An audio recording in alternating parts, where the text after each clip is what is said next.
Деновиве во Приштина се одржа силен меѓународен турнир во борење на кој учество зеда околу 100 борачи од Турција, Бугарија, Кипар, Албанија, Косово, Романија и Македонија. Од Прилепскиот клуб 7 мај настапија четворица борачи во категориите 55, 65, 74 и 69 килограми. Теодор Темелковски го освои второто место, Христијан Пенков беше трето пласиран, а на третата позиција заврши и Борче Богатиновски. Маријан Мимичковски заврши на седмата позиција.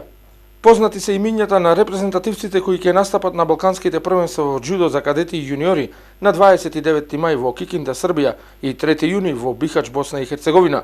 Меѓу нив се и неколку членови од прилепските џудо клубови.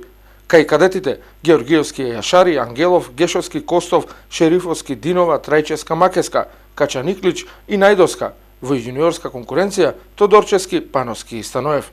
И на крајот на денешните спортски вести, еден фантастичен потек на звездата од светот на брзината, Фернандо Алонзо, кој заедно со своите колеги од Формула 1 и од останатите автомотоспортови, одиграа хуманитарен надпревар кој е традиционален и се одржува во Монте Карло уште од 1992 година.